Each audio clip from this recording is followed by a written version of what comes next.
Berlatar pada masa ketika informasi tidak secepat sekarang dan generasi muda belum dikuasai oleh ponsel genggam, ada sebuah suku pedalaman bernama suku Maori yang selama lebih dari 500 tahun bertarung menggunakan senjata tajam.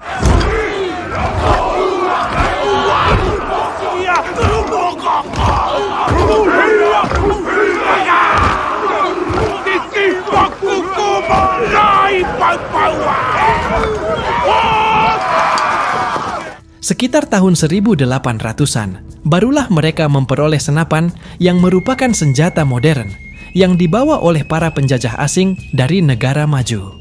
Dan inilah alur ceritanya.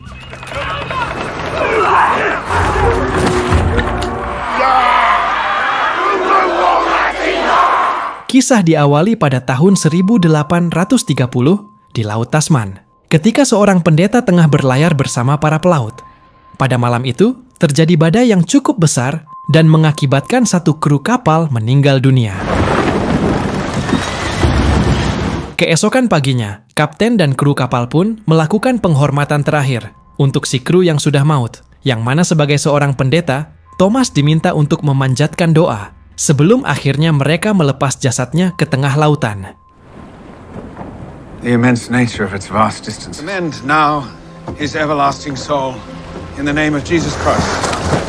Selain punya titel pendeta, Thomas juga punya hobi mendokumentasikan hal-hal yang baru dilihatnya, yang karena pada saat itu kamera belum ditemukan.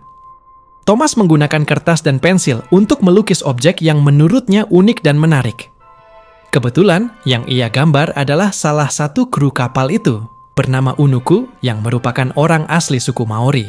Menurut si kapten, orang tuanya adalah pemimpin suku dari salah satu suku Maori pedalaman yang sengaja dititipkan kepada si kapten untuk dilatih keahlian berlaut. Tak lama, mereka pun tiba di sebuah pulau besar yang dihuni oleh salah satu suku Maori, di mana si kapten memutuskan untuk berlabuh sebentar setelah menyadari ada bagian kapal yang harus diperbaiki. Di saat yang lain pergi ke daratan menggunakan perahu, Thomas sendiri menunggangi kuda putihnya yang hampir tenggelam. Namun hal itu malah membuat kapten dan krunya takjub dengan hal-hal kreatif yang dilakukannya. Sementara kapten dan yang lain sibuk mencari kayu, Thomas sendiri terlihat berkeliling hutan. Sampai akhirnya, tak sengaja ia bertemu dengan seorang wanita bernama Rangimai, yang merupakan wanita asli suku Maori. Ia perlahan mendekat dan mengelus-ngelus kepala kudanya si Thomas, sampai muncullah suaminya Rangimai. Si kapten pun datang tepat waktu dan menjelaskan dengan bahasa suku Maori tentang tujuan mereka masuk ke hutan ini. Karena kapal akan selesai besok, mereka berniat kembali ke kapal dan akan menginap 1 malam. Sementara, Thomas yang ingin mengenal lebih dekat dengan lingkungan baru pun meminta izin untuk berkemah di daratan. Namun kapten yang dibayar dan ditugaskan mengantar Thomas sampai tujuan dengan selamat melarang ia melakukannya, dengan alasan terlalu bahaya sendirian di dalam hutan. Namun karena Thomas memaksa, si kapten pun tidak bisa berbuat apa-apa. No. Good.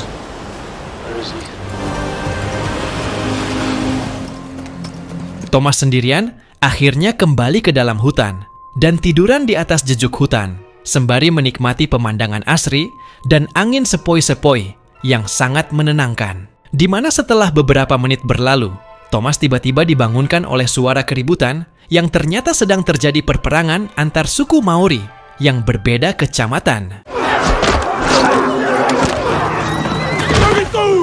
Perkenalkan, dia bernama Akatarewa, atau biasa dipanggil Wawa, ketua dari salah satu suku Maori berbeda kecamatan sekaligus ayah dari si Unuku. Sama seperti yang biasa terjadi di setiap zaman, Wawa ingin merebut tanah milik Rangimai dan suku kecamatannya dengan cara membantai habis mereka semua. Sehingga, melihat ada kekerasan di depan matanya, Thomas merasa perlu untuk menghentikan kebiadaban ini. Tepat saat kapten muncul, Thomas pun melakukan kesepakatan dengan Wawa untuk menukarkan kudanya dengan nyawa Rangimai dan suaminya. Namun karena kudanya hanya 1 ekor, maka Thomas hanya bisa menyelamatkan salah satu nyawa, yaitu Rangi Mai. Sementara suaminya langsung dieksekusi saat itu juga. Unlearned much. One life, boy. Now, boy. Let's go. Now, go. Thomas pun membawa Rangi Mai pergi bersamanya menuju tempat tujuan, di mana Rangi Mai diperlakukan tidak seperti budak melainkan sama seperti manusia lainnya. Bahkan, Thomas memberikan tempat tidur miliknya, meski Rangi Mai tetap memilih tidur di bawah. What are you doing? Hingga tibalah mereka di sebuah pulau yang menjadi tempat tujuan mereka. Di sana Thomas disambut oleh orang-orang setempat yang merupakan orang Inggris yang sudah lama menetap di sini. Inti daripada tujuan Thomas didatangkan ke tempat ini adalah sesuai permintaan mereka yang butuh sosok pendeta untuk memenuhi kebutuhan rohaninya. Thomas mendapati Rangi Mai mengalami demam akibat luka bekas insiden kemarin.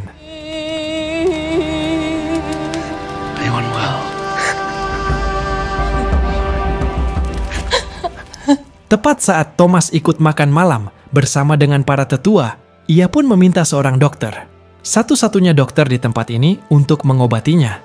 Namun beliau menolak permintaan tersebut dengan alasan keterbatasan stok obat yang mereka miliki.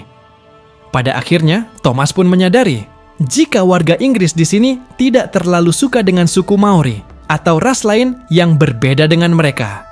Tanpa mereka sadari, jika mereka menempati tanah yang sebenarnya milik suku Maori itu sendiri. Sungguh tidak tahu diri, inilah kata yang menggambarkan kejamnya para penjajah ini. Meski si dokter menolak memberi bantuan, beruntungnya ada salah satu warga bernama Carlotte yang dengan tulus mengobati Rangi Mai sampai sehat, sehingga Thomas pun cukup lega dengan hal itu.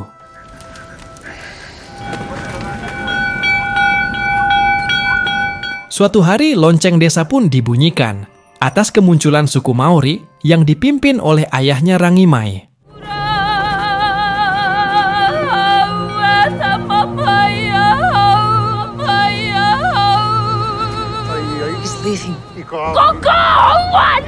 Beliau membawa 3 orang dari suku kecamatan sebelah, yaitu pasukannya Siwawa, yang diduga ikut terlibat dalam aksi pembantaian tempo hari.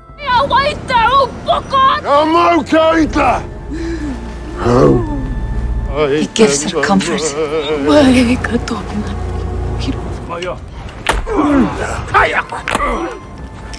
Setelah ayahnya Rangi Mai menghabisi ketiganya, ia pun berbicara kepada Carlotte yang memang menguasai bahasa Maori.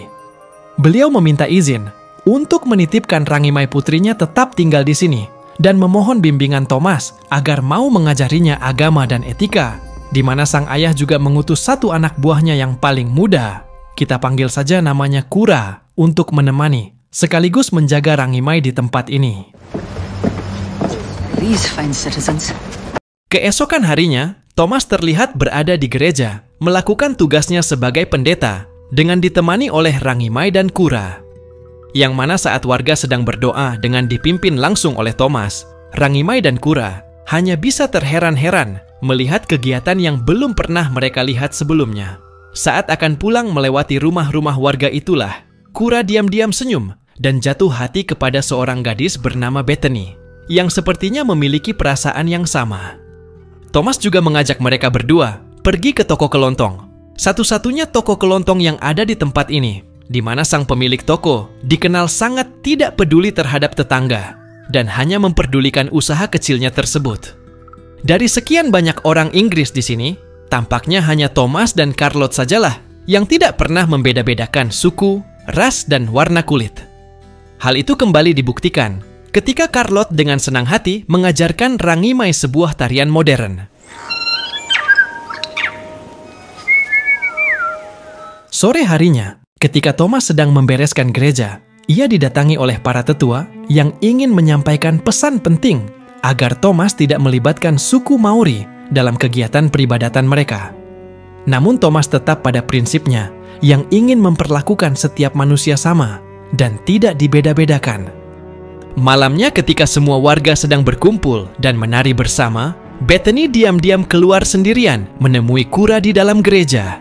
Mereka benar-benar sudah jatuh cinta pada pandangan pertama dan nekat melakukan hal terlarang di dalam tempat ibadah tersebut. Sementara di tempat lain, Rangimai terlihat sudah selesai didandani oleh Carlotte setelah mengungkapkan keinginannya yang ingin ikut menari bersama warga lain. Setibanya mereka di lokasi, Thomas langsung ditarik oleh Rangimai yang menjadikannya sebagai pasangan menarinya. Selesai menari, Thomas dan Rangimai pun langsung pulang ke rumah. Namun alangkah terkejutnya Rangimai saat melihat Kura sudah tewas di dalam gereja dan kemungkinan besar telah dibunuh oleh anggota keluarganya Bethany yang tidak setuju dengan hubungan terlarang mereka berdua.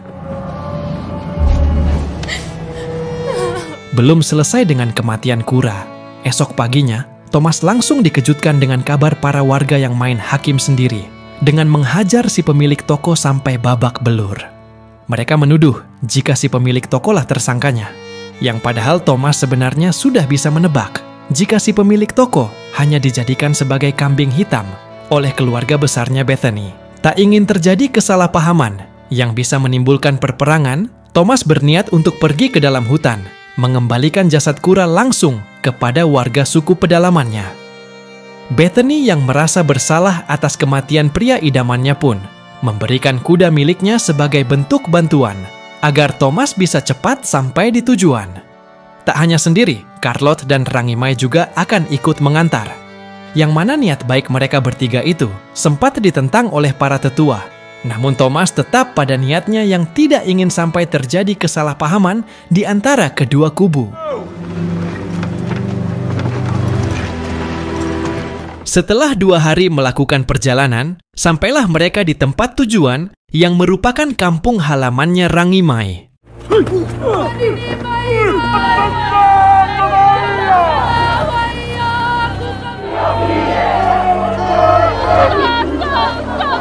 Di sana Thomas dan Carlotte harus menjelaskan secara baik-baik penyebab kematian Kura agar para tetua di sana tidak salah paham atas masalah ini.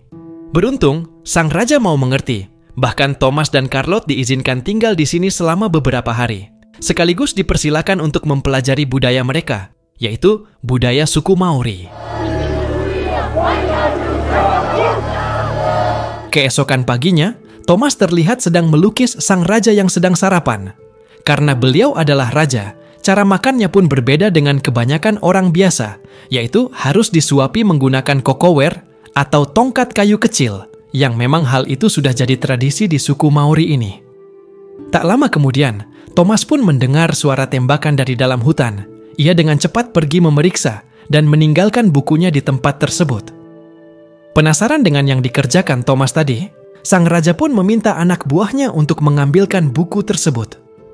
Dan betapa terkejutnya ia saat melihat isi buku itu yang penuh dengan gambar sadis pembantaian yang entah apa maksudnya.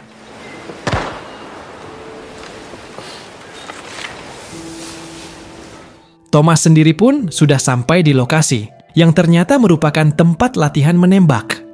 Mereka mendapatkan senjata-senjata api ini dari para penjajah dan warga peradaban maju yang dibarter dengan sumber daya alam. Di sini Thomas sebenarnya cukup miris dengan fakta ini. Namun karena sudah terlanjur, ia pun sekalian mengajarkan mereka cara mengisi peluru dan menembak yang benar, hingga membuat Rangimai dan kawan-kawannya memintanya untuk mengajari mereka semua. British land pattern, Master. Malamnya, Thomas dan Carlotte diminta untuk menghadap sang raja terkait buku berisi gambar sadis yang ia buat, di mana sang raja hanya ingin meminta klarifikasi Thomas perihal di mana dan kapan ia membuatnya. Thomas sebenarnya tidak ingin menceritakan hal ini, tetapi karena tidak punya pilihan lain, ia pun dengan terpaksa jujur bahwasanya dulu ia adalah seorang tentara paling kejam di batalionnya. Tidak hanya tentara musuh yang ia habisi, tetapi juga wanita dan anak-anak. Sampai akhirnya, ia menemukan titik balik dalam hidupnya dan memutuskan untuk menjadi pendeta yang ingin menyebarkan kebaikan dan kedamaian. Beruntung sang raja adalah orang yang bijak. Ia pun menganggap Thomas sedang melakukan penebusan dengan cara menyebarkan kebaikan.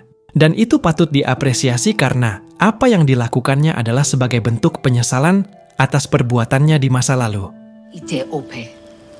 And for years I... Keesokan paginya, Thomas dikejutkan oleh kemunculan si kapten dan krunya yang membawa barang kiriman berupa senjata api. Seperti yang sudah dijelaskan sebelumnya, mereka menukar senjata-senjata tersebut dengan sumber daya alam suku Maori, seperti ternak, sandang, pangan, dan sumber daya alam lainnya yang sangat berharga, yang tanpa mereka sadari, jika senjata api itulah yang sudah menyebabkan perperangan antar suku, termasuk insiden yang menewaskan suami Rangimai di adegan awal tadi. Dengan niat baik ingin menghentikan perselisihan antar suku Raja dan suku Wawa, Thomas pun bertekad akan pergi ke wilayah suku Wawa dan berbicara langsung dengan Wawa, asalkan Raja mau berdamai dengannya dan tidak ada lagi pertumpahan darah di antara kedua suku tersebut. Sebagai perwakilan Raja, ayah Rangimai pun mengatakan bahwa mereka siap mengikuti ajaran agama yang dibawa oleh Thomas apabila ia benar-benar bisa membuat kedua suku berdamai. Sehingga, hal ini menjadi motivasi kuat untuk Thomas bisa mewujudkan hal tersebut. Thomas pun ikut menumpang di kapal si kapten, yang juga akan pergi ke suku Wawa untuk menawarkan senjata apinya kepada mereka, di mana Thomas dikejutkan oleh kemunculan Rangimai, yang ternyata diam-diam ikut di kapal, demi membalaskan kematian suaminya.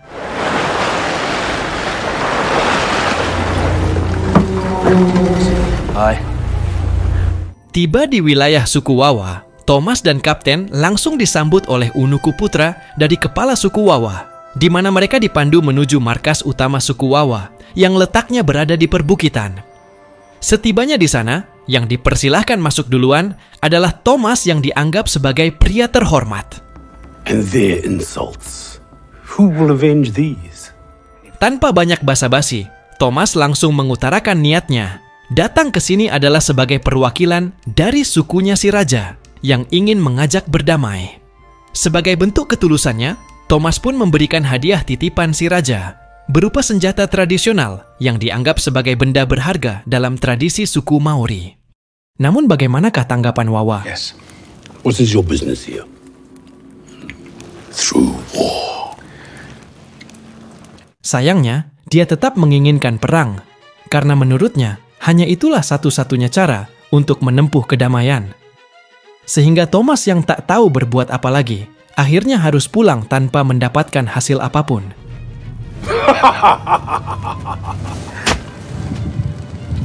Tepat saat Thomas sedang menghampiri kudanya, kini giliran Wawa menemui si kapten, yang bermaksud menawarkan senjata apinya, yang karena harga barternya semakin naik, yaitu satu senjata api setara dengan 15 ekor babi, dan 200 keranjang kentang.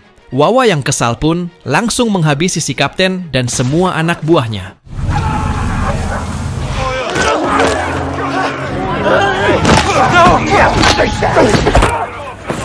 Gara-gara hal itu juga, Thomas yang seharusnya sudah pulang, malah kena imbasnya.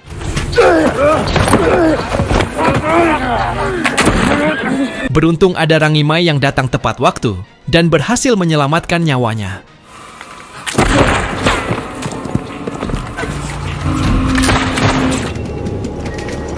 Kejadian ini menjadi ajang kesempatan untuk Wawa menyerbu suku si Raja, di mana mereka mengambil alih kapal milik si kapten yang dilengkapi dengan meriam dan berbagai senjata modern lainnya.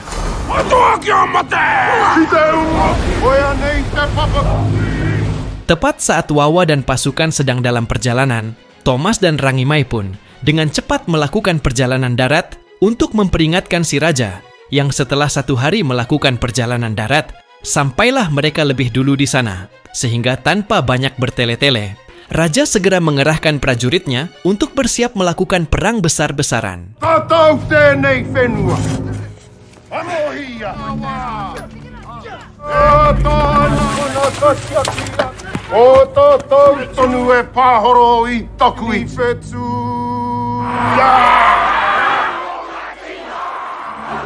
Tak lama setelah semua persiapan selesai, muncullah Wawa dan pasukannya yang datang dengan kekuatan penuh. Bahkan mereka melakukan tarian khas sebelum berperang sebagai bagian dari tradisi turun-menurun.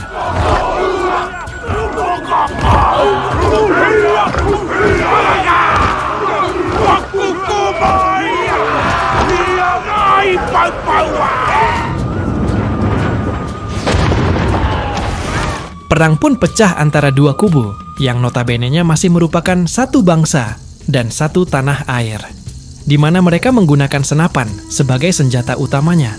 Sehingga inilah yang terjadi.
Perperangan berlangsung sangat cepat, kurang dari setengah jam, akibat dari minimnya pengetahuan Wawa akan strategi perang, di mana hasilnya sudah jelas dimenangkan oleh suku si raja, berkat bantuan dari Thomas sang mantan tentara, yang menggunakan strategi asap untuk meminimalisir jatuhnya korban jiwa.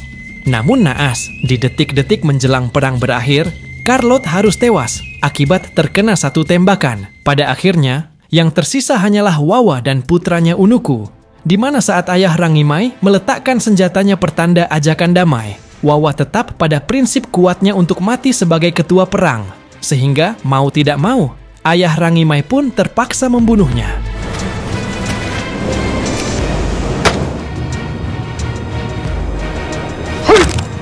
Namun giliran Unuku yang akan dihabisi, Rangimai yang kasihan pun meminta ayahnya untuk memberi ampunan, termasuk mengajaknya untuk berdamai dengan cara mengkompakkan satu sama lain sebagai bentuk persaudaraan dan cinta tanah air. Singkat cerita, 4 tahun pun berlalu. Rangimai dan Unuku akhirnya menikah dan resmi menyatukan kedua suku kecamatan yang berbeda menjadi satu. Bahkan saat ini, Unuku menjadi raja baru suku Maori yang disegani oleh semua orang di pulau ini. Pada hari itu, mereka kedatangan tamu yang merupakan jenderal utusan Inggris. Tujuan mereka datang ke sini adalah untuk membuat kesepakatan baru dalam hal perdagangan ekspor dan impor. Sama seperti pemerintahan modern dengan berbagai peraturan, jenderal ingin mendirikan pusat pajak dan bea cukai agar perdagangan bisa terkontrol dan terawasi. Namun karena ini adalah tanah suku Maori, Unuku dibantu penasihat barunya yaitu Thomas. Dia pun menolak kesepakatan tersebut, kecuali ada keuntungan di kedua belah pihak.